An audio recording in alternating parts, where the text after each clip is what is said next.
Silent ready 5 second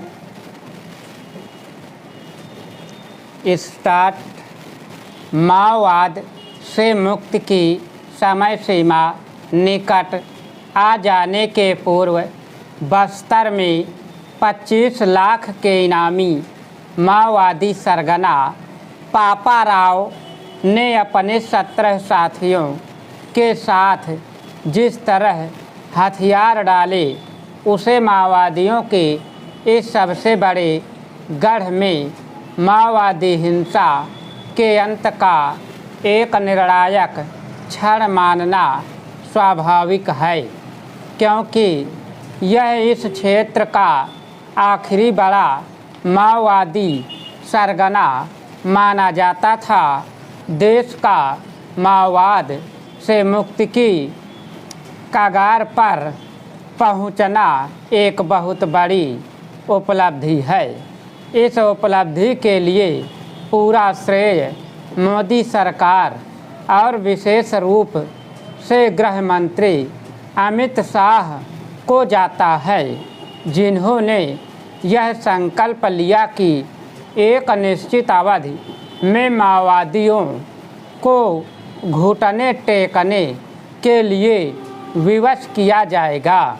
यह संकल्प पूरा होता इसलिए दिखाई दे रहा है क्योंकि सुरक्षा बलों ने एक व्यापक और कहीं अधिक प्रभावी रणनीति के तहत माओवाद के खात्मे का अभियान छेड़ा। अच्छी बात यह रही कि इस अभियान में माओवाद ग्रस्त सभी राज्यों और वहां के सुरक्षा बलों ने पूरा सहयोग दिया।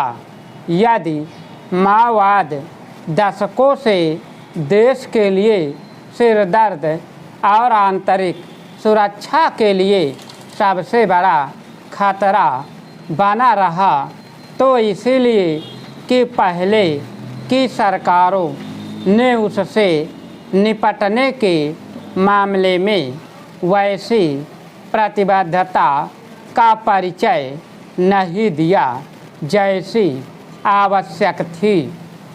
अब जब माओवाद अंतिम सांसें गिनता दिख रहा है तो यह ध्यान रहे कि ग्रामीण क्षेत्रों में हथियारबंद माओवादी भले ही असहाय निरुपाय दिख रहे हों, लेकिन अर्बन नक्सल कहे जाने वाले उनके उन समर्थकों को अनदेखा नहीं किया जाना चाहिए जो माओवादी संगठनों को वैचारिक खुराक देते न रहे हैं। स्पष्ट है कि केंद्र सरकार एवं राज्य सरकारों को हताश निराश माओवादियों को फिर से सिर उठाने का अवसर नहीं देना चाहिए। यह हिंसक विचारधारा किसी भी सूरत में दोबारा नहीं पनपनी चाहिए। माओवाद घोर अतिवादी एवं सभ्य समाज को चुनौती देने वाली एक विषैली और विजातीय विचारधारा है। स्पष्ट है कि इस विचारधारा का सामना विचार के स्तर पर भी करना होगा।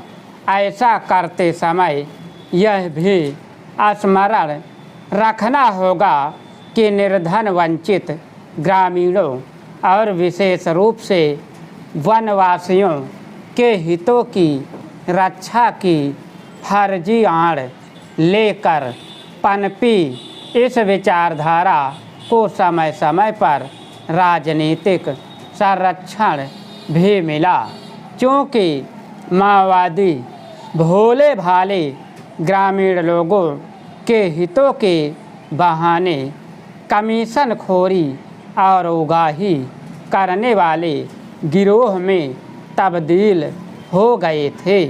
इसलिए वे अपने को सशक्त करते चले गए। इस